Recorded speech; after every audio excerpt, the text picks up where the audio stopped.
So আজকে আমরা যে এক্সপেরিমেন্টটা দেখব তোমাদের ম্যানুয়ালের experiment 8 determination of chloride in water. That means আমাদের একটা স্যাম্পল ওয়াটার থাকবে, সেই স্যাম্পল ওয়াটারে আমাদের ক্লোরাইডের কন্টেন্টটা কতটুকু সেটা আমরা মেজার করব। এখন আমাকে কেউ একজন একটু বলো যে ওয়াটারে ক্লোরাইড কন্টেন্ট বেশি থাকা ভালো না খারাপ, কি মনে হয় তোমাদের? ইন জেনারেল কেসে ক্লোরাইডটা অতটা হার্মফুল না হেলথের জন্য, বাট আমাদের ক্লোরাইডের কন্টেন্ট যদি বেড়ে যায় তাহলে আমাদের ওয়াটারটা যেটা আছে সেটা একটা সল্টি ওয়াটার দিবে। দ্যাট মিনস তুমি একটা বিটার টেস্ট পাবা। সো আমরা নর্মালি যখন প্যারামিটার পড়ে আসছি, আমাদের water should be colourless, odour free and taste should be pleasant. এই ক্রাইটেরিয়াগুলো কিন্তু আমরা পড়ে আসছি। সো আমরা এমন কোনো ওয়াটার প্রিফার করব না যেটা তোমার একটা বিটার টেস্ট দেয় অথবা একটা সল্টি ওয়াটার তোমাকে রিপ্রেজেন্ট করে। সো আমাদের এই যে স্যাম্পল ওয়াটারে কতটুকু ক্লোরাইড কন্টেন্ট আমরা পাচ্ছি সেটা আমাদের জানা প্রয়োজন। সো সেই ক্লোরাইড কন্টেন্ট থেকে আমরা বুঝতে পারবো যে আমাদের গাইডলাইনে কতটুকু রেঞ্জ দেওয়া আছে। আমাদের সেই রেঞ্জের ভিতর যদি পড়ে, লাইক তোমরা WHO তারপর বিডি স্ট্যান্ডার্ডে যে রেঞ্জটা ছিল ক্লোরাইডে, দেখবা যে 250 অথবা কত থেকে 150 থেকে 600 মোস্ট প্রবাবলি। সো সেই কন্টেন্টের রেঞ্জ থেকে যদি বেশি হচ্ছে না কম হচ্ছে, যদি বেশি হয়ে যায় দেন আমরা ওই ওয়াটারটা প্রিফার করব না। সো এই কারণে আমাদের ক্লোরাইড টেস্টটা জানা প্রয়োজন, যে আমাদের স্যাম্পল ওয়াটারে অথবা কোনো একটা ওয়াটার সোর্সে ক্লোরাইডের কন্টেন্টটা কতটুকু আছে। সেটা মেইনলি আমাদের scope or purpose why we should know the content of chloride in our water or sample water. তাহলে এখন আমরা যদি ইন্ট্রোডাকশনে চলে আসি, ইন্ট্রোডাকশনে যেটা তোমরা করবা এটা পুরোটা জাস্ট একবার একটু রিডিং দিবা। রিডিং দিলেই বুঝতে পারবা যে কি কি বলছে। আমি জাস্ট একটু সামারি করে বলে দিই। আমাদের নর্মালি দেখা যাচ্ছে যে কনসেন্ট্রেশন ভ্যারি করলে ক্লোরাইডের কন্টেন্টও ভ্যারি করে। তার মানে ন্যাচারাল ওয়াটারে ডিফারেন্ট কনসেন্ট্রেশনে ক্লোরাইড থাকতে পারে। ধরে নাও এটা একটা ওয়াটার, এখানে কনসেন্ট্রেশন একরকম, অন্য আরেকটা ওয়াটার পেলাম সেখানে কনসেন্ট্রেশন আরেক রকম হতে পারে। সো কনসেন্ট্রেশনটা ক্লোরাইডের কনস্ট্যান্ট থাকতেছে না, ডিফারেন্ট ওয়াটারে ডিফারেন্ট টাইপের কনসেন্ট্রেশন আমরা পেয়ে থাকতে পারি। এখন এই যে ক্লোরাইডের যে কনসেন্ট্রেশনটা আছে অথবা এই কন্টেন্টটা, সেটা ডিপেন্ড করতেছে আমাদের মিনারেল কন্টেন্টের উপর। সো মিনারেল কন্টেন্ট যদি ইনক্রিজ হয় তাহলে আমাদের ক্লোরাইড কন্টেন্টও বাড়তে থাকে, আর ক্লোরাইড কন্টেন্ট বাড়লে অবভিয়াসলি কনসেন্ট্রেশন বাড়বে। দেন আমরা বুঝতে পারবো যে আমাদের ক্লোরাইডের অ্যামাউন্টটা কতটুকু। সো এখন এখানে একটু দেখো, আমাদের বলছে যে মিনারেল কন্টেন্ট যেখানে বেশি থাকবে সেখানে ক্লোরাইডের কন্টেন্টও কম্পারেটিভলি বেশি। তো এখন এই লাইনটা থেকে আমরা কি বলতে পারি বলতো? সারফেস ওয়াটার বা গ্রাউন্ড ওয়াটার, আমাদের যে দুইটা ওয়াটার সোর্স আছে সেই দুইটার ভিতর কোনটাতে আমাদের ক্লোরাইড কন্টেন্ট বেশি পেতে পারি?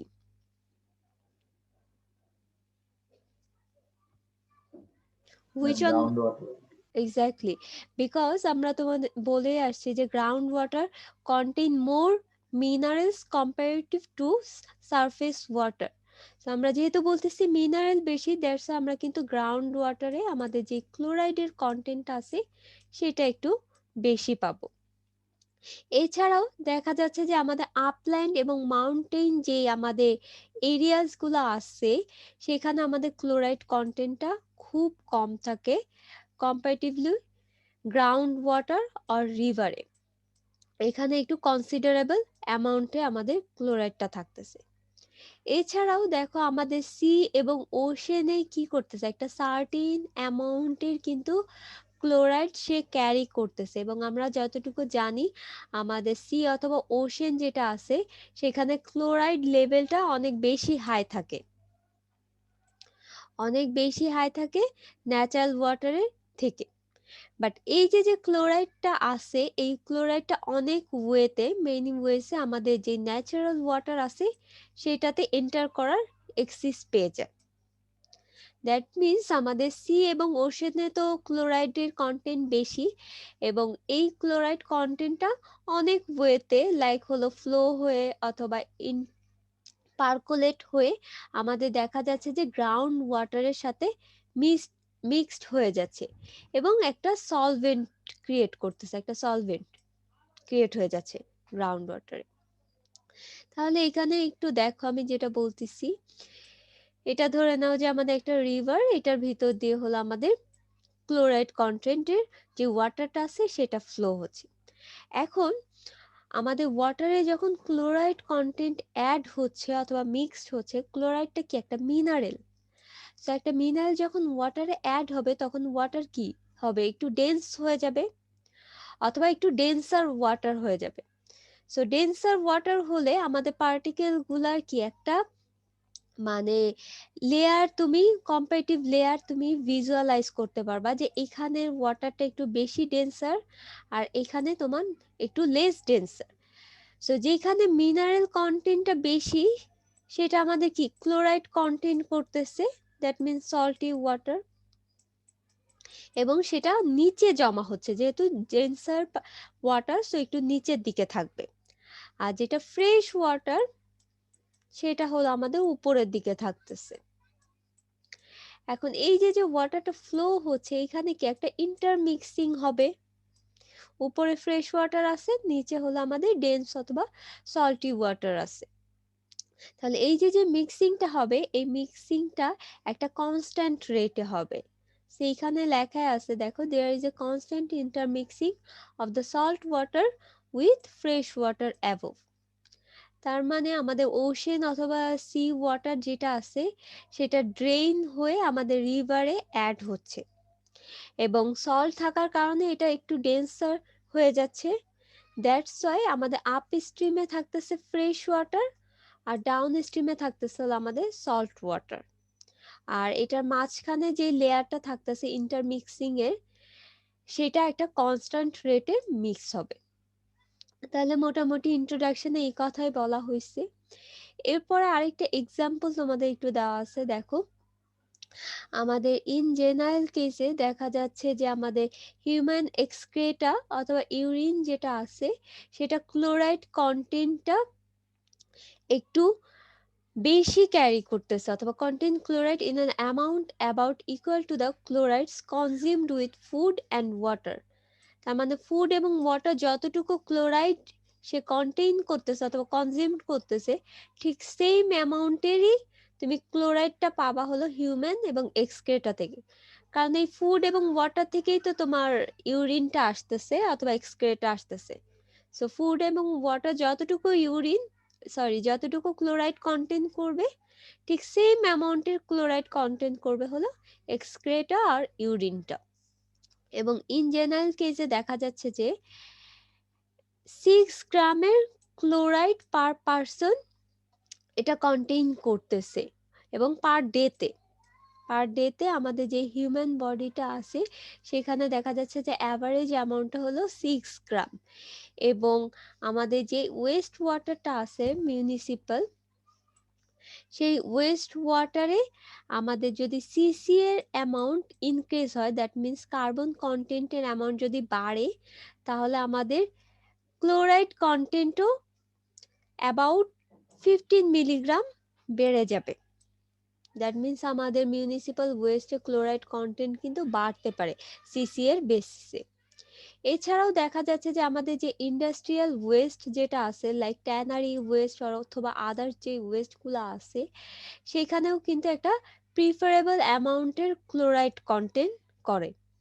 এর বেশি যদি হয়ে যায় তাহলে আমাদের অবভিয়াসলি ট্রিটমেন্ট করতে হবে। যে আমাদের এক্সিস যে ক্লোরাইডটা আছে সেটা আমরা কিভাবে রিমুভ করতে পারি আমাদের ইন্ডাস্ট্রিয়াল ওয়েস্ট থেকে। তাহলে এই ছিল মোটামুটি সামারি অথবা ইন্ট্রোডাকশনের, যে আমাদের ক্লোরাইড কন্টেন্ট কোথায় বেশি হয় অথবা কোথায় ইন্টারমিক্সিং হয় এবং কেন আমাদের জানাটা প্রয়োজন। আচ্ছা, এরপরে দেখো আমাদের এনভায়রনমেন্টাল সিগনিফিকেন্স আমি তোমাদের ফার্স্টেই বলছি যে আমাদের একটা রিজনেবল কনসেন্ট্রেশন হার্মফুল না হিউম্যান বিইং এর জন্য ক্লোরাইডের। বাট আমরা ইন জেনারেল কেসে 250 মিলিগ্রাম হলো প্রিফার করি।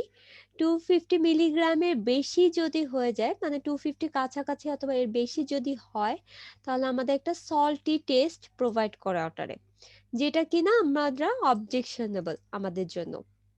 সো দ্যাটস ওয়াই আমাদের যে ক্লোরাইড কন্টেন্টটা আছে সেটা লিমিটটা আমরা বলে দিছি হলো 250 milligram for public use. So তুমি একটা ওয়াটার টেস্ট করে দেখবা, সেখানে যদি ক্লোরাইডের কন্টেন্ট 250 হয়, তাহলে আমরা এটা পাবলিক ইউজের জন্য রিজেক্ট করে দেব।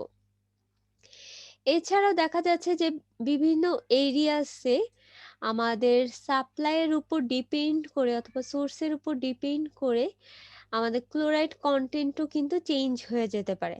লাইক অনেক সোর্সে দেখা যাচ্ছে যে 2000 মিলিগ্রাম পর্যন্ত ডোমেস্টিক পারপাজে ইউজ হয়ে থাকে এবং কোনো অ্যাডভার্স ইফেক্ট ছাড়াই, এবং হিউম্যান সিস্টেম সেই ওয়াটারের সাথে অলরেডি অ্যাডাপ্টেড হয়ে গেছে। সো আমাদের কান্ট্রি টু কান্ট্রি ভ্যারি করলে কিন্তু ক্লোরাইড কন্টেন্ট চেঞ্জ হবে, বাট আমাদের বাংলাদেশের পার্সপেক্টিভে আমরা 250 মিলিগ্রাম পর্যন্ত প্রিফার করব। এর বেশি হলে আমরা কিন্তু ওই ওয়াটারটা ডোমেস্টিক পারপাজে ইউজ করতে পারবো না। আর তোমাদের গাইডলাইনটা দেওয়া আছে, দেখো আমাদের ইসিআর এনভায়রনমেন্টাল কনজারভেশন রুল 1997-এ বলেছে যে আমাদের যে স্ট্যান্ডার্ডটা আছে ড্রিঙ্কিং ওয়াটারে, সেটা হবে হলো 150 থেকে 600 মিলিগ্রাম। আর অনেক কোস্টাল এরিয়াতে অথবা কোস্টাল যে রিজিয়নটা আছে সেখানে দেখা যাচ্ছে আমরা লিমিটটা একটু রিল্যাক্সেশন করে 100 মিলিগ্রাম পর্যন্ত রাখতে পারি, বাট এটা অনলি ফর কোস্টাল রিজিয়ন, যে রিজিয়নগুলো কোস্টাল সেখানে। আর স্ট্যান্ডার্ডে বলে দিচ্ছে আমাদের 150 থেকে 600 মিলিগ্রামের রেঞ্জে থাকতে হবে। আর এখানে যেটা 250 বলছে সেটা হলো ডাব্লিউএইচও স্ট্যান্ডার্ডে। তাহলে আমরা মোটামুটি গাইডলাইনটা বুঝতে পারছি, এটা একটু মাথায় রাখবা। আচ্ছা, ইসিআর তো বুঝছি, তোমাদের আরেকটা যেটা বলছিলাম ইসিএ, ইসিএ এর ফুল অ্যাব্রিভিয়েশনটা কি তোমাদের মনে আছে?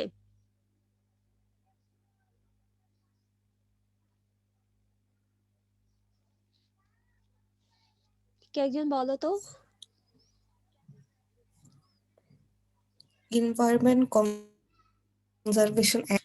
এক্স্যাক্টলি, এনভায়রনমেন্টাল কনজারভেশন অ্যাক্টে আমাদের একটা রুল এখানে ডেভেলপড হয়েছে, যেটাকে আমরা বলতেছি এনভায়রনমেন্টাল কনজারভেশন রুল।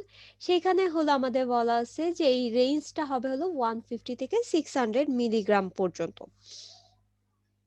তাহলে আমরা মোটামুটি বুঝতে পারছি কেন আমাদের ক্লোরাইড টেস্টটা করা প্রয়োজন। আমরা দেখতে চাচ্ছি যে আমাদের স্যাম্পল ওয়াটারটা কি অবজেকশনেবল নাকি আমরা এটা প্রিফারেবল করতেছি অথবা প্রিফার করতেছি। আচ্ছা, এখানে আমরা যে এখন প্রিন্সিপালে চলে আসবো, আমরা মোর মেথডে ইউজ করব। সো মোর মেথডে দেখা যাচ্ছে যে আমাদের ল্যাবে যে টেস্টটা হবে সেখান থেকে আমরা কতটুকু ক্লোরাইড কন্টেন্ট আছে সেটা ডিটারমাইন করব। এখানে দেখো আমাদের অ্যাপারেটাসটা দেওয়া আছে বুরেট, একটা সিলিন্ড্রিক্যাল মেজার থাকবে অথবা মেজারিং সিলিন্ড্রিক্যাল সিলিন্ডার, বিকার, ড্রপার আর স্টিয়ার থাকতেছে। আর রিয়েজেন্ট হিসেবে আমরা ইউজ করতেছি হলো পটাশিয়াম ক্রোমেট, যেটা ইন্ডিকেটর, আর সিলভার নাইট্রেট সলিউশন, যেটার মোলারিটি নর্মালিটি হলো তোমার 0.0141। এটা একটু মাথায় রাখবা, কারণ তোমাদের তাহলে দেখা যাচ্ছে বুরেটে হলো আমাদের সিলভার নাইট্রেট নিতে হবে। তুমি সিলভার নাইট্রেট অ্যাড করবা, ইনিশিয়াল একটা রিডিং পাবা, যে আমাদের ইনিশিয়ালি বুরেট রিডিং কত ছিল। দেন তারপরে তোমার নিচে কি থাকবে, একটা সিলিন্ড্রিক্যাল মিজার থাকবে যেখানে তুমি স্যাম্পল ওয়াটার নিচ্ছ, এটার ভিতর পটাশিয়াম যে ক্রোমেটটা আছে ইন্ডিকেটরটা অ্যাড করেছো। এরপরে তুমি টাইট্রেশন শুরু করবা, টাইট্রেশন কমপ্লিট হয়ে গেলে একটা তোমাকে কালার ইন্ডিকেট করবে, সেটা তোমার ফাইনাল রিডিং। সো এই দুইটা ডিফারেন্স থেকে তুমি বুঝতে পারবা যে আমাদের কতটুকু সিলভার কন্টেন্ট আমাদের প্রয়োজন পড়েছিল অথবা সিলভার নাইট্রেট প্রয়োজন পড়েছিল এই টাইট্রেশন করার জন্য। দেন তারপর আমাদের যে ক্যালকুলেশন আছে দেখো, আমাদের এই যে কতটুকু সিলভার নাইট্রেট প্রয়োজন পড়েছিল সেটা আমরা জানি। এটার সাথে যদি আমরা একটা মাল্টিপ্লাইং ফ্যাক্টর মাল্টিপ্লাই করি তাহলে আমরা ক্লোরাইডের কন্টেন্ট পেয়ে যাব, এবং এটা আমরা মিলিগ্রাম পার লিটারে করি। আর মাল্টিপ্লাইং ফ্যাক্টরের ফর্মুলা তো তোমরা অলরেডি আগেও করে আসছো অ্যালকালিনিটি অ্যাসিডিটিতেও, যে কিভাবে মাল্টিপ্লাইং ফ্যাক্টরের ভ্যালু আমরা বের করি। নর্মালিটি অফ সিলভার নাইট্রেট যেটা অলরেডি দেখে আসলাম, দেখো 0.0141, আর ইকুইভ্যালেন্ট ওয়েট অফ ক্লোরাইড 1000 আর স্যাম্পল ওয়াটার। এখন ইকুইভ্যালেন্ট ওয়েট অফ ক্লোরাইড কত, কে একজন বলো?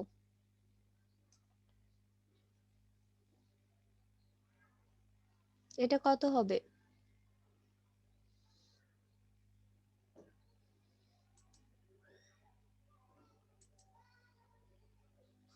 এটা কিন্তু 9-10 করে আসার কথা। ক্লোরাইডের ইকুইভ্যালেন্ট ওয়েট কত? 17.5। 17.5 কেন হবে? ওটা তো ইউনিট তুমি বলতেছো, ওয়েটটা আণবিক ভর বলতেছো। কেউ জানো না ইকুইভ্যালেন্ট ওয়েট অফ ক্লোরাইড?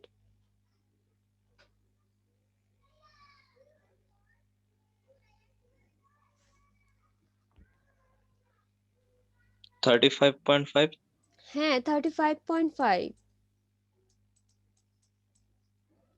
এটা তো না, তোমার ওয়েট, ক্লোরাইডের ওয়েটটা কত আসতেছে সেটা হলো 35.5। এটা তো একদম বাচ্চাকালে করে আসার কথা, 9-10। আচ্ছা তাহলে একটু দেখো, 0.0141 ইন্টু 35.5 ইন্টু 1000 করতেছো, ডিভাইডেড বাই তোমার স্যাম্পলটা যদি 50 ml এর হয় তাহলে 50 ml, 100 ml হলে 100 ml। আমরা যদি এখানে 50 ml দিয়ে করি তাহলে তুমি একটা মাল্টিপ্লাইং ফ্যাক্টরের ভ্যালু পাচ্ছ। এবং তোমার বুলেট রিডিং থেকে দেখো, ইনিশিয়াল একটা রিডিং ছিল, ফাইনাল একটা রিডিং ছিল, এই দুইটা ডিফারেন্স থেকে তুমি কতটুকু সিলভার নাইট্রেট ইউজ হচ্ছে সেটা তুমি পাচ্ছ। এবং এটার সাথে এই মাল্টিপ্লাইং ফ্যাক্টরটা মাল্টিপ্লাই করে দিলে আমরা ক্লোরাইডের কন্টেন্ট পাবো। এখানে আরেকটা টার্ম আছে ইরোর অর ব্ল্যাঙ্ক, এটা আমাদের অমিট করতে হবে সিলভার নাইট্রেট থেকে। সো ইরোর এবং ব্ল্যাঙ্ক জিনিসটা কি সেটা আমরা একটু পরে আসতেছি। আচ্ছা তাহলে এখন আমরা থিওরিতে চলে যাই। মোটামুটি আমরা প্রসিজার সম্পর্কে বুঝতে পারলাম যে কিভাবে আমাদের টেস্টটা করতে হবে। এখন এখানে দেখো আমরা যেই মেথডটা ইউজ করতেছি সেটা হলো মোর মেথড। মোর মেথডে কেন ইউজ করতেছি সেটারও একটা রিজন আছে, অথবা এখানে কিছু ক্রাইটেরিয়াও আছে, যে মানে লিমিটেশনস, যে মোর মেথডের জন্য আমার কি লিমিটেশনস আছে, অথবা এনভায়রনমেন্টাল কন্ডিশনটা কি হতে হবে।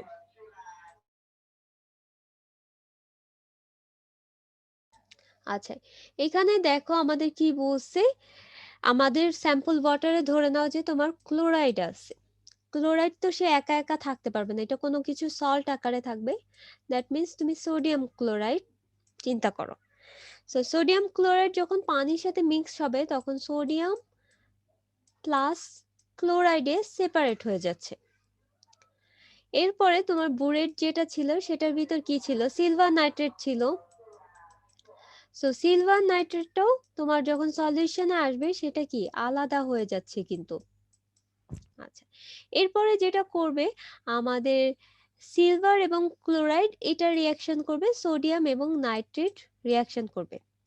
সো সিলভার এবং ক্লোরাইড রিয়াকশন করার কারণে আমাদের সিলভার ক্লোরাইডের একটা ম্যাটেরিয়াল তৈরি হচ্ছে, অথবা একটা সলিড কম্পাউন্ড তৈরি হচ্ছে। একটু দেখো এটা কিন্তু অ্যাকুয়াস লেভেলে ছিল, আর আমাদের যে সিলভার ক্লোরাইডটা হচ্ছে সেটা সলিড হচ্ছে, সলিড একটা ম্যাটেরিয়াল। এখন এই যে সিলভার ক্লোরাইডটা প্রডিউস হচ্ছে এটা সলিড হচ্ছে এবং একটা সলিড প্রিসিপিটেশন দিচ্ছে যেটা হোয়াইট কালার। দেখো এখানে বলাই আছে যে precipitate of a silver chloride forms, তার মানে একটা হোয়াইট কালারে সলিড প্রিসিপিটেশন হচ্ছে এখানে। তো তুমি ইনিশিয়াল একটা রিডিং পেলা, ধরে নাও যে এখানে 3.1 ছিল, আস্তে আস্তে তুমি টাইট্রেশন শুরু করলা, যখন তোমার হোয়াইট প্রিসিপিটেশন ফর্ম হয়ে যাবে তখন বুঝবা যে তুমি টাইট্রেশনে ইন পয়েন্ট পেয়ে গেছো। তাহলে ফাইনাল একটা রিডিং পেলা 3.7। এই দুইটা ডিফারেন্স থেকে তোমার কতটুকু সিলভার ক্লোরাইড তৈরি হচ্ছে তুমি সেটা বুঝতে পারবা এবং সেখান থেকে তুমি ক্লোরাইড কন্টেন্টটা বের করতে পারবা। তাহলে আমাদের যে ইন পয়েন্টটা দিচ্ছে হোয়াইট প্রিসিপিটেশনে সেখান থেকে আমাদের বুঝতে পারবো যে টাইট্রেশন কমপ্লিট হয়ে গেছে এবং এটা হোয়াইট এবং সলিড প্রিসিপিটেট ফর্ম করবে সিলভার ক্লোরাইডে। বাট এই যে সলিড প্রিসিপিটেটটা ফর্ম করতেছে এটা নর্মালি দেখা যাচ্ছে যে ভিজুয়ালাইজ করাটা খুবই ডিফিকাল্ট হয়ে যাচ্ছে। সেই ক্ষেত্রে আমরা কি করেছিলাম, একটা ইন্ডিকেটর কিন্তু অ্যাড করেছিলাম, potassium chromate. So potassium chromate তুমি যখন অ্যাড করেছো তাহলে কি ছিল, পটাশিয়ামও আলাদা হয়ে গেছিল, ক্রোমেটও তোমার আলাদা হয়ে গেল।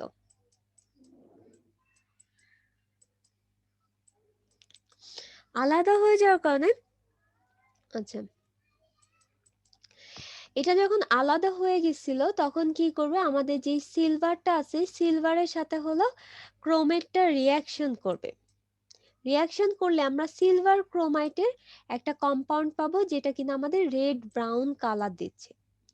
দ্যাট মিনস তুমি সিলভার ক্লোরাইডে যে হোয়াইট প্রিসিপিটেশন সেটা থেকে কিন্তু তুমি ইন পয়েন্টটা আইডেন্টিফাই করতেছো না, তুমি আইডেন্টিফাই করতেছো হলো রেড ব্রাউন কালার যখন আমাদের তৈরি হচ্ছে অথবা ফর্ম হচ্ছে। তাহলে একটু দেখো, আমি ধরে নিলাম একটা এক্সাম্পল দিচ্ছি। তোমাদের স্যাম্পল ওয়াটারে ক্লোরাইড ছিল হলো 4টা, বাট সিলভার নাইট্রেট ছিল হলো তোমাদের কাছে ধরে নাও 10টা। তাহলে 4টা ক্লোরাইড 4টা সিলভারের সাথে তোমাদের রিয়াকশন করে 4টা সিলভার ক্লোরাইড তৈরি করতেছে। সো বাকি যে এক্সিস যেটা থেকে যাচ্ছে 6টা সিলভার, এই 6টা সিলভার হলো আমাদের ক্রোমেটের সাথে রিয়াকশন করতেছে অথবা পটাশিয়াম ক্রোমেটের সাথে। সো রিয়াকশন করে আমাদের সিলভার ক্রোমেট একটা কম্পাউন্ড তৈরি করতেছে যেটার কালারটা কিনা রেড। সো একটু দেখো, আমাদের অলরেডি কিন্তু রিয়াকশন কমপ্লিট হয়ে গেছে এবং এটা হোয়াইট কালার তোমার দিয়ে দিবে। বাট এই হোয়াইট কালারটা তুমি ভিজুয়ালাইজেশন করতে পারবা না অথবা ঠিকমতো বুঝতে পারবা না। সো আমাদের স্যাম্পল ওয়াটারে কি এক্সিস আরো সিলভার রয়ে গেছে। সো এই এক্সিস সিলভারটা সে নিউট্রালাইজ করবে হলো পটাশিয়াম ক্রোমেট, যেটার কারণে কিনা একটা রেড কালার তোমার ইন্ডিকেট করবে অথবা রেড ব্রাউন কালার। সো যখনই রেড ব্রাউন কালার ইন্ডিকেট করবে তখন বুঝতে পারবো যে আমাদের এই যে 3.7 হয়ে গেছে। তাহলে সেখান থেকে আমাদের বুঝতে হবে যে কতটুকু পটাশিয়ামের প্রয়োজন পড়েছিল। এখন একটু দেখো, এখানে এই কথাটাই বলছে যে আমাদের রেড ব্রাউন কালার যখন প্রডিউস হচ্ছে তখন আমরা বুঝতে পারবো যে আমাদের সিলভার ক্রোমেট কম্পাউন্ডটা তৈরি হচ্ছে। আচ্ছা, এখানে একটু দেখো একটা কথা বলা আছে, আমাদের যে মেথডটা আছে আমরা মোর মেথড ইউজ করতেছি এবং মোর মেথডে আমাদের যে স্যাম্পল ওয়াটারটা আছে সেই স্যাম্পল ওয়াটারটা সি ওয়াটারও হতে পারে, স্ট্রিম ওয়াটারও হতে পারে, রিভারও হতে পারে। সো যে কোনো ওয়াটার হতে পারে এবং এটার ক্লোরাইড কনসেন্ট্রেশনও আমাদের ভ্যারি করতে পারে। সেই মেথডের মাধ্যমে আমরা যে কোনো সোর্সের ওয়াটারে ক্লোরাইড কন্টেন্ট বের করতে পারি। বাট আমরা যে স্যাম্পল সলিউশনটা নিচ্ছি সেই সলিউশনের পিএইচটা শুড বি বিটুইন 6.5 টু 10। এটা একটু ইম্পর্টেন্ট।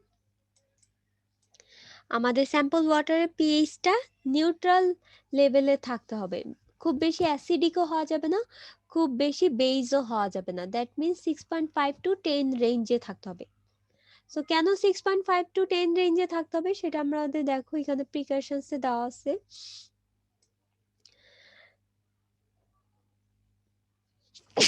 সরি, এখানে দেখো আমাদের পিএইচ রেঞ্জটা যদি খুব বেশি হয়, খুব বেশি হলে দ্যাট মিনস 7 টু 8 এর থেকে যদি একটু বেশি হয় তাহলে কি হতে পারে, আমাদের বেস টাইপের সলিউশন হবে, তাহলে সেখানে ওএইচ এর অ্যামাউন্টটা বেশি। সো সেই ওএইচটা করবে যে আমাদের সিলভারের সাথে রিয়াকশন শুরু করে দিবে। সো ক্লোরাইডের রিয়াকশনের আগেই OH-টা সিলভারের সাথে রিয়াকশন করে সিলভার হাইড্রোক্সাইড প্রডিউস করবে। বাট আমাদের টার্গেট কি ছিল? সিলভার ক্লোরাইড প্রডিউস করার। সো OH যখন খুব বেশি হয়ে যায় তখন দেখা যাচ্ছে যে সিলভার ক্লোরাইডটা আর প্রডিউস না হয়, সিলভার হাইড্রোক্সাইড প্রডিউস হচ্ছে বিকজ অফ বেস টাইপের সলিউশন। আবার রিভার্স ওয়েতে আমাদের যদি পিএইচটা কম হয়, এই যে দেখো হাই পিএইচে আমাদের সিলভার হাইড্রোক্সাইড প্রডিউস হচ্ছে। আর পিএইচটা যদি আমাদের লো হয় তাহলে কি দেখা যাচ্ছে? আমাদের অ্যাসিডিক টাইপের সলিউশন। সো অ্যাসিডিক টাইপের সলিউশনে আমাদের ক্রোমেটটা ক্রোমাইটে কনভার্ট হয়ে যায়। সো সেটা সিলভারের সাথে রিয়াকশন করার আগেই দেখো সিলভার ক্রোমেট কিন্তু আমাদের প্রডিউস হওয়ার কথা ছিল। যদি প্রডিউস না হয় তাহলে আমরা রেড ব্রাউন কালার পাবো না। বাট যখনই অ্যাসিডিক টাইপের সলিউশন, তখন সিলভার ক্রোমেট প্রডিউস হওয়ার আগেই দেখা যাচ্ছে ক্রোমেটটা ক্রোমাইটে কনভার্ট হয়ে যাচ্ছে এবং আমরা সিলভার ক্রোমেটটা আর পাচ্ছি না। সো এই কারণে তখন দেখা যাবে যে আমাদের রেড ব্রাউন কালারও প্রডিউস আর হচ্ছে না। সো সেই ক্ষেত্রে আমাদের পিএইচটা একটা সার্টেন কনস্ট্যান্ট রেঞ্জে রাখবো, লাইক 6.5 to 10। এই রেঞ্জে রাখলে আমাদের সিলভার হাইড্রোক্সাইডও প্রডিউস হবে না, আবার ক্রোমেটটা ক্রোমাইটেও কনভার্ট হবে না। আমাদের যেই ম্যাটেরিয়ালটা প্রয়োজন সেটাই আমরা পাবো। এছাড়া তুমি যদি দেখা যাচ্ছে যে আমাদের সলিউশনটার ভ্যালুটা যদি পিএইচ এর ভ্যালুটা যদি খুব কম হয় তাহলে মোর মেথডটা আর অ্যাপ্লিকেবল থাকতেছে না। সেই ক্ষেত্রে আমরা অন্য কোনো মেথড ইউজ করতে পারি, লাইক ভোলহার্ড মেথড আর গ্র্যাভিটিমেট্রিক মেথডও আমরা ইউজ করতে পারি। বাট আমরা ল্যাবে হলো মোর মেথডই ইউজ করব, যেখানে আমাদের স্যাম্পল ওয়াটার পিএইচটা 6.5 to 10 থাকবে। তাহলে তোমরা এতটুকু কি বুঝতে পারছো সবাই ওয়ার্কিং প্রিন্সিপালটা? আচ্ছা, এখন দেখো আমি এখানে তোমাদেরকে কি বলেছিলাম, একটা এক্সাম্পল দিয়েছিলাম যে আমাদের এক্সিস সিলভারটা, এই যে যে সিলভারটা এটা কিন্তু এক্সিস এক্সিস সিলভারটা হলো আমাদের ক্রোমেটের সাথে রিয়াকশন করতেছে। এখানে তোমাদের একটু কথা যেটা বলা আছে দেখো, আমাদের ইন পয়েন্টে আমাদের যে সিলভার ক্লোরাইড যেটা প্রডিউস হচ্ছে সেখান থেকে কিন্তু আমরা টাইট্রেশনে ইন পয়েন্ট আমরা ডিটেক্ট করি না, এবং ডিটেক্ট করা খুবই ডিফিকাল্ট হয়ে যায় ভিজুয়ালি। সো সেই ক্ষেত্রে আমাদের দেখা যাচ্ছে এক্সিস যে সিলভারটা আছে সেটা হলো আমাদের ইন্ডিকেটরের মাধ্যমে রিপ্রেজেন্ট করি। তাহলে এক্সিস সিলভারটা আমাদের পটাশিয়াম ক্রোমেটের সাথে রিয়াকশন করে একটা রেড ব্রাউন কালার দিচ্ছে, এবং সেইখান থেকে আমরা বুঝতে পারি যে আমাদের ক্লোরাইডের কন্টেন্টটা কতটুকু লেগেছিল। বাট অলরেডি কিন্তু ক্লোরাইড রিয়াকশন করে সিলভার ক্লোরাইড প্রডিউস করে ফেলছে। এবং এখানে দেখো এটাই বলা আছে যে as the concentration of chloride ion becomes exhausted the silver ions concentration increases. তার মানে হলো আমাদের ক্লোরাইড ছিল, সিলভার ছিল, এটা রিয়াকশন করে ফেলছে। রিয়াকশন করে ফেললে দেখো আমাদের ক্লোরাইড তো আর নেই, ক্লোরাইড ফিনিশড হয়ে গেছে। তাহলে আমাদের সলিউশনে কি সিলভারের অ্যামাউন্টটা কি ইনক্রিজ হয়ে গেছে অথবা কনসেন্ট্রেশন বেড়ে গেছে। সেই এক্সিস যে সিলভারটা আছে সেটা আমাদের ক্রোমেটের সাথে রিয়াকশন করে সিলভার ক্রোমেট প্রডিউস করতেছে, যেটা কিনা আমাদের রেডিশ ব্রাউন কালার। এবং এই এক্সিস সিলভার যে আমাদের রিয়াকশনটা করতেছে যেটার কারণে হলো আমরা কালারটা ভিজুয়ালাইজ করতে পারি। তাহলে একটু তুমি ভালো মতো দেখো, এটা হলো আমাদের বুরেট ছিল, ইনিশিয়াল রিডিং এটা, এবং একটা সার্টেন টাইম পরে দেখলা যে তোমার এতটুকু সিলভার ক্লোরাইড তৈরি হয়ে গেছে। সো বাকি যে সিলভারটা আছে সেই সিলভারটা হলো আমাদের সিলভার ক্রোমেট তৈরি করতেছে, এবং এটা হলো আমাদের ইন্ড পয়েন্ট। তাহলে অলরেডি কিন্তু আমাদের ক্লোরাইড কিন্তু এক্সস্ট হয়ে গেছে অথবা রিয়াকশন করে ফেলছে। বাট আমরা টাইট্রেশনটা স্টপ করতেছি কখন? যখন আমাদের রেডিশ ব্রাউন কালারটা প্রডিউস হচ্ছে। তাহলে এই যে যে এক্সিস সিলভার নাইট্রেট যে তুমি এখানে কাউন্ট করতেছো, এটা কি একটা ইরোর দিচ্ছে না তোমাকে?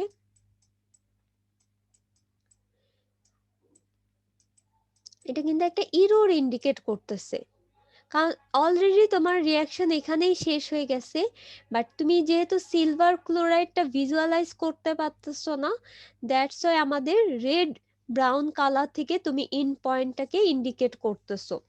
সো এই যে যে এক্সিস অ্যামাউন্টটা আছে, তাহলে সেটা কি তোমার টোটাল যদি লাগে যে 3 আমি কি এক্সাম্পলটা দিয়েছিলাম 3.6, তাহলে তোমার 0.5 ml এর মতো আমাদের সিলভার নাইট্রেট লেগেছিল। তাহলে এই 0.5 ml এর ভিতর কিন্তু এটা আসছে, এই যে এটা পুরাটা হলো 0.5 ml। তাহলে এই 0.5 ml থেকে একটা সার্টেন অ্যামাউন্ট পোর্শন আমরা বাদ দিব, যেটাকে বলা হলো ব্ল্যাঙ্ক অথবা ইরোর। এই যে দেখো, ইন্ডিকেটর ইরোর অথবা ব্ল্যাঙ্ক ইরোর, এই যে এতটুকু পোর্শনটাকে আমরা বলতেছি ইন্ডিকেটর ইরোর আর ব্ল্যাঙ্ক ইরোর। ইন জেনারেল কেসে দেখা যাচ্ছে যে আমাদের সিলভার ক্লোরাইড তৈরি হওয়ার সাথে সাথে খুব বেশি সিলভার নাইট্রেট লাগে না আমাদের সিলভার ক্রোমেট প্রডিউস হওয়ার জন্য। তো এখানে দেখা যাচ্ছে যে 0.4 থেকে 0.2 থেকে 0.4 ml এর আমার নাইট্রেট প্রয়োজন হয়, দ্যাট মিনস সিলভার নাইট্রেট। এটা ইন জেনারেল কেসে আমাদের ল্যাবে হলো আমরা 0.2 ইউজ করব। সো আমাদের এই 0.5 থেকে 0.2 পর্যন্ত পোর্শন আমরা বাদ দিব। বাদ দিলে আমাদের যেটা থাকতেছে 0.3, এই 0.3 সাথে হলো তুমি মাল্টিপ্লাইং ফ্যাক্টরটা মাল্টিপ্লাই করে দিবা, করে দিলে আমাদের ক্লোরাইড কন্টেন্টটা কত সেটা পেয়ে যাবা in terms of milligram per litre. তাহলে তোমরা কি বুঝতে পারছো যে ইন্ডিকেটর ইরোরটা কি অথবা ব্ল্যাঙ্ক ইরোরটা কি? এটা কিন্তু ইম্পর্টেন্ট, ইভেন আমাদের যে ক্যালকুলেশনটা আছে সেখানেও লাগবে যে আমরা কতটুকু বাদ দিচ্ছি, এবং কেন ব্ল্যাঙ্ক ইরোরটা বাদ দিচ্ছি সেটা কি বুঝতে পারছো?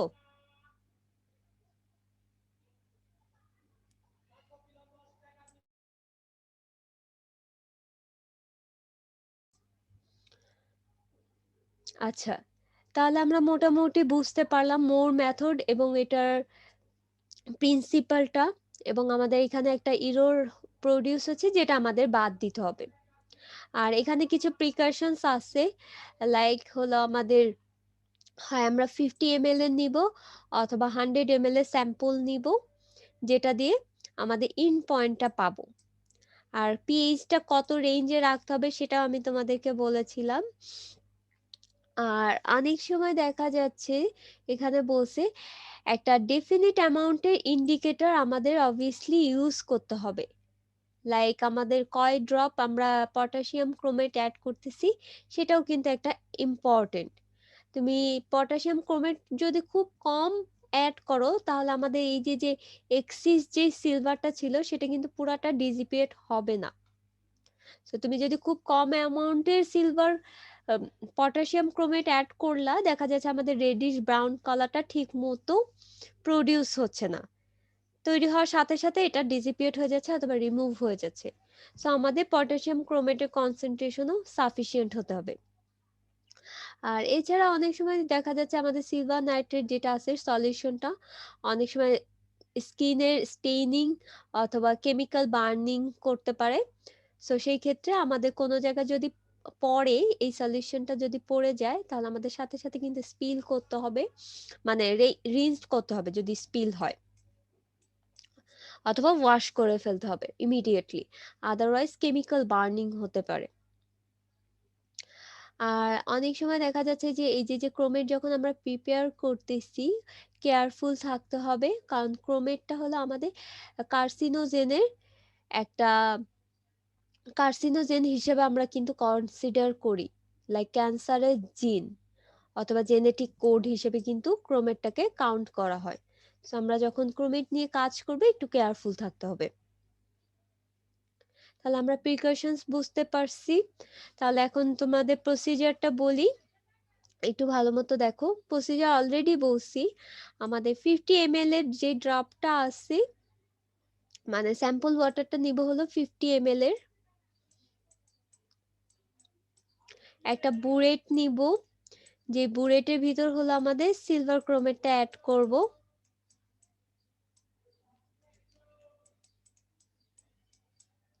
দেন টাইট্রেশনটা শুরু করব। ইনিশিয়াল একটা রিডিং পাবো, ফাইনাল একটা রিডিং। যেই রিডিংটা দিবে হলো আমাদের রেডিশ ব্রাউন কালার, এবং এই দুইটা ডিফারেন্স থেকে আমরা বুঝতে পারবো যে কতটুকু সিলভার নাইট্রেট আমাদের লেগেছিল। ইন জেনারেল কেসে দেখা যাচ্ছে যে যদি আমাদের অ্যামাউন্টটা 7 থেকে 8 ml এর বেশি লাগে সিলভার নাইট্রেট, তাহলে আমাদের ইন্টার যে সলিউশনটা সেটা আবার রিপিট করতে হবে, অথবা আমাদের স্যাম্পল ওয়াটারটাকে ডাইলুট করে নিতে হবে। কেন ডাইলুট করে নিতে হবে? কারণ আমাদের যেই স্যাম্পল ওয়াটারটা আছে সেটাতে সাফিসিয়েন্ট ক্লোরাইড নেই, দ্যাটস ওয়াই কিন্তু আমাদের খুব বেশি সিলভার নাইট্রেট লাগতেছে, এবং তুমি অ্যাড করতেছো বাট কোনো প্রকারের কালার প্রডিউস হচ্ছে না, না রেডিশ ব্রাউন কালার হচ্ছে, না হোয়াইট প্রিসিপিটেশন যে কালারটা প্রডিউস হওয়ার কথা সেটা হচ্ছে। সো তুমি যখন দেখবা যে আমাদের 7 to 8 ml এর বেশি আমাদের সিলভার নাইট্রেট প্রয়োজন পড়তেছে, সো আমাদের sample water must be diluted with distilled water. So dilution করে নিতে হবে কিন্তু। তাহলে এই ছিল মোটামুটি আমাদের প্রসিজার।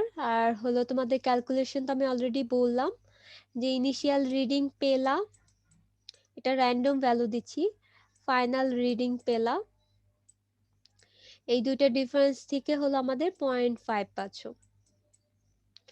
আর ইরোর অথবা ব্ল্যাঙ্ক ইন্ডিকেটর যেটা ছিল সেটা আমরা ধরতেছি ল্যাবে 0.2, ইন জেনারেল কেসে 0.2 থেকে 0.4 রেঞ্জে ভ্যারি করে। আর মাল্টিপ্লাইং ফ্যাক্টরটা আমি এখানে বলেই দিলাম, যে আমাদের ইকুইভ্যালেন্ট ওয়েট অফ ক্লোরাইড হলো 35.5। সো এটা থেকে মাল্টিপ্লাইং ফ্যাক্টরটা পাবা, এটার সাথে তুমি মাল্টিপ্লাই করে দাও, করে দিলে ডাইরেক্ট মিলিগ্রাম পার লিটারেই তোমাদের চলে আসতেছে। তাহলে এই ছিল মোটামুটি প্রসিজার। তাহলে আমরা এখন ভিডিওটা দেখি ল্যাবের। আচ্ছা, এখানে দেখো আমাদের ফার্স্টে যেই সিলিন্ড্রিক্যাল যে মেজারটা ছিল, অথবা যে সিলিন্ডারটা ছিল মেজারিং, সেটাকে আমরা হলো স্যাম্পল ওয়াটার দিয়ে ওয়াশ করে নিচ্ছি অথবা রিন্স করে নিচ্ছি। এটা কেন আমরা স্যাম্পল ওয়াটার দিয়ে করি সেটা আমরা অলরেডি জানি, কারণ ডিস্টিলড ওয়াটার দিয়ে করলে আমাদের যেই মিজারটা আছে অথবা যে সিলিন্ডারটা আছে সেটা গায়ে ওয়াটার লেগে থাকতে পারে, সো একটা ইরোর পেতে পারি রেজাল্টে। সেইখানে আমাদের হলো স্যাম্পলটা নিচ্ছি আমরা, ল্যাবে হলো 50 ml এর স্যাম্পলটা নিব। দেখো এখানে তোমাদের এই যে 50 ml এর স্যাম্পল নেওয়া হলো। এরপর হলো আমাদের কনিক্যাল ফ্লাস্কটাও হলো স্যাম্পল ওয়াটার দিয়ে হলো আমরা ওয়াশ করে নেওয়ার পরে আমাদের 50 ml এর স্যাম্পলটা হলো কনিক্যাল ফ্লাস্কে দিয়ে দিচ্ছি। এরপরে হলো আমাদের ইন্ডিকেটর হিসেবে পটাশিয়াম ক্রোমেটটা নিচ্ছি, এবং আমরা 5 ড্রপস অফ পটাশিয়াম ক্রোমেট নিচ্ছি। সো 50 ml এর জন্য 5 ড্রপস, তুমি যদি এর কম দাও তাহলে কিন্তু সাফিসিয়েন্ট কালার প্রডিউস হবে না। এই যে দেখো একটা লাইট ইয়েলো কালার প্রডিউস হচ্ছে। এরপর হলো আমাদের বুলেটের ভিতর সিলভার নাইট্রেট নিচ্ছি, এবং নর্মালিটিটা হলো 0.0141। ইনিশিয়াল রিডিংটা দেখো এই যে দেওয়া আছে, 0 ধরে নিছিলাম। এখন দেখবো যে আমাদের কতটুকু সিলভার নাইট্রেট প্রয়োজন হচ্ছে, এবং আস্তে আস্তে আমরা শেক করা শুরু করব। এবং আমাদের সিলভার নাইট্রেট কিন্তু 7 থেকে 8 ml এর বেশি যাওয়া যাবে না, বেশি গেলে বুঝতে হবে যে আমাদের স্যাম্পল ওয়াটারটা ডাইলিউশনের প্রয়োজন আছে। এই যে দেখো আস্তে আস্তে শেক করলে এখানে ফার্স্টে প্রডিউস হবে হলো হোয়াইট কালার। আমরা এর নিচে একটা ফিল্টার পেপার দিয়ে নিচ্ছি to visualize the colour properly. এখানে দেখো আস্তে আস্তে যখন ড্রপটা পড়তেছে, ফার্স্টে একটা হোয়াইট প্রিসিপিটেশনের কালার প্রডিউস হবে, যেটা খুবই খালি চোখে দেখাই যাবে না অথবা ভিজুয়ালাইজ করা যাবে না। দেন আস্তে আস্তে হলো রেডিশ ব্রাউন কালার তৈরি হচ্ছে। যখন হোয়াইট প্রিসিপিটেড কালার প্রডিউস হয়ে যাচ্ছে তখন দেখো আমাদের কিন্তু ক্লোরাইড কিন্তু অলরেডি ডিজিপিয়েট হয়ে গেছে, বাকি যে এক্সিস সিলভার সেটা এখন ক্রোমিয়ামের সাথে রিয়াকশন করবে। এই যে দেখো একটু ভালো মতো দেখলে বুঝতে পারবা রেড কালার আসতেছে ছোট ছোট, ওভাবে দেখা যাচ্ছে না বাট রেড কালার আসবে তোমার। আবার শেক করলে কিন্তু সেটা ডিসিপেট হয়ে যাচ্ছে অথবা চলে যাচ্ছে। সো কালারটা এমনভাবেই আসতে হবে যে তুমি যতই শেক করো না কেন সেটা একটা পার্মানেন্ট রেডিশ কালার দিবে তোমাকে। এই যে দেখো, যেখানে যেখানে ড্রপ পড়তেছে সেখানে সেখানে তুমি রেডিশ কালার পাচ্ছ। এবং এই যে ইনিশিয়াল রিডিং পেলাম, ফাইনাল একটা রিডিং পেলাম। সো ফাইনাল রিডিং থেকে আমি বুঝতে পারবো, এই যে দেখো এরকম রেডিশ, এখানে কালারটা একদম টেম্পোরারি হয়েছে, আরো একটু ডার্ক কালার হয়, radish brown colour. So initial reading পেলাম, ফাইনাল রিডিং পেলাম, সেই দুইটার ডিফারেন্স থেকে আমি বলতে পারবো যে আমাদের কতটুকু সিলভার কন্টেন্ট প্রয়োজন পড়ছিল। আচ্ছা, আমি এই ভিডিওটা আমি একটু ভালোভাবে কালার ভিজুয়ালাইজেশনের জন্য দেখাচ্ছি। এই যে দেখো, আমরা যখন পটাশিয়াম ক্রোমেটটা অ্যাড করেছিলাম আমাদের কালারটা কিন্তু হালকা একদম লাইট ইয়েলো একটা কালার দিয়েছিল, এবং আস্তে আস্তে তুমি যখন সিলভার নাইট্রেটটা অ্যাড করতেছো কালারটা কিন্তু চেঞ্জ হচ্ছে।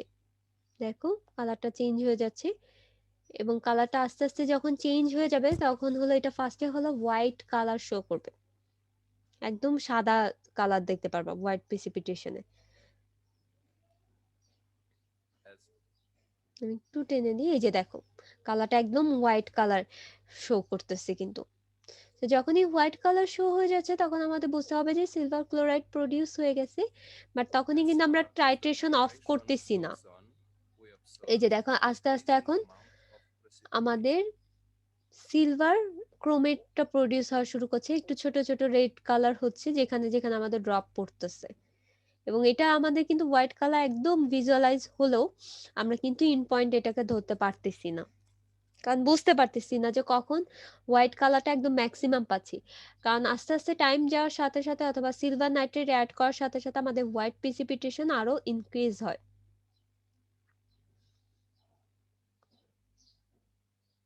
দেখো এরকম রেডিশ একটা ব্রাউন কালার দিয়ে দিবে।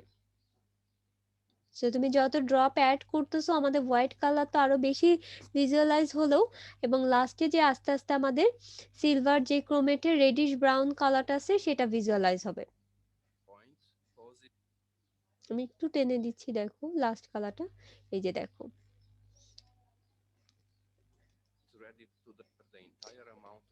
এই যে যখন হলো আমাদের একদম রেডিশ যে কালারটা প্রডিউস হয়ে যাচ্ছে স্ট্যাবলড হয়ে গেলে তখন হলো আমাদের টাইট্রেশনটা অফ করে দিতে হবে, এবং এই যে যে কালারটা এটা হচ্ছে আমাদের রেডিশ ব্রাউন কালার প্রডিউস করতেছে। আর নাইট্রেট তো পটাশিয়ামের সাথে রিয়াকশন করেই নিবে। যখন আমাদের ইন্টার অ্যামাউন্টের একদম সিলভার নাইট্রেটের সাথে পটাশিয়াম ক্রোমেট রিয়াকশন হয়ে যাবে তখনই হলো আমাদের ইন পয়েন্ট দিয়ে দিবে। এই যে দেখো এরকম একটা রেডিশ ব্রাউন কালার দিবে। সো আমরা কেন হোয়াইট কালার প্রডিউস হওয়ার পরেও আমরা কেন ইন পয়েন্ট নিচ্ছি না সেটা আমরা বুঝতে পারলাম, কারণ তুমি যত বেশি সিলভার নাইট্রেটটা অ্যাড করবা আমাদের হোয়াইট প্রিসিপিটেশনটা অথবা সিলভার ক্লোরাইডের কনসেন্ট্রেশন তত বাড়বে। সো তুমি কিন্তু ওরকম ভাবে এক্সাক্ট একটা পয়েন্ট বলতে পারো না যে এই পয়েন্টে আমাদের কালারটা ফিনিশ হয়ে যাচ্ছে অথবা ম্যাক্সিমাম সিলভার ক্লোরাইড প্রডিউস হচ্ছে। দ্যাটস আমরা ওয়েট করি হলো রেডিশ ব্রাউন কালার প্রডিউস হওয়ার জন্য, যেটা পাই হলো সিলভার ক্রোমেট থেকে। এই যে রিয়াকশনটা দেওয়া আছে এটা যখন প্রডিউস হয় দেন আমরা বুঝতে পারি যে ওকে ফাইন আমাদের রিয়াকশন কমপ্লিট হয়ে গেছে। সো এক্সিস যে সিলভারটা আমরা অ্যাড করেছিলাম সিলভার নাইট্রেট সেটা আমরা বাদ দিয়ে দিই আমাদের টোটাল রেজাল্ট থেকে। তাহলে আমরা মোটামুটি প্রসিজারও বুঝতে পারলাম। এখানে তোমাদের কিছু এক্সাম্পল দেওয়া আছে আমাদের যখন বেশি হয়ে যাবে তখন কেন ডাইলিউশন করতে হবে সেটাও আমি তোমাদেরকে বলছি। আর chloride can introduce into natural water in many ways, তোমরা ইন্ট্রোডাকশনটা পড়লেই বুঝতে পারবা। আর ব্ল্যাঙ্ক ইরোর কেন সাবস্ট্রাক্ট করা হয় সিলভার নাইট্রেট কন্টেন্ট থেকে সেটা আমি কিন্তু অলরেডি মাত্র বলছি। এখানে একটু দেখো একটা নোট তোমাদের দেওয়া আছে। আচ্ছা নোটে আমি একটু রাইটিংটা বাড়াই নিই তাহলে দেখতে ইজি হবে।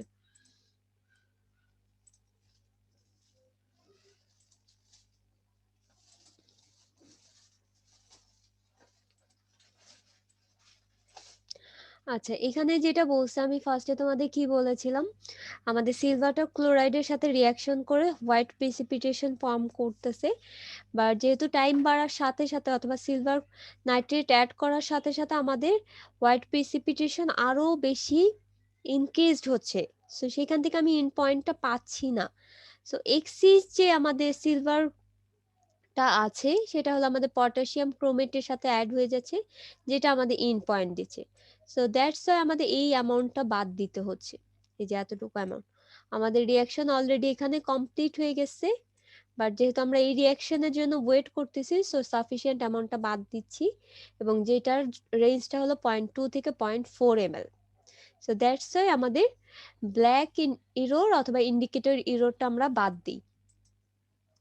তাহলে আমরা মোটামুটি বুঝতে পারছি যে কেন আমরা ব্ল্যাক ইরোর আর ইন্ডিকেটর ইরোরটা বাদ দিই।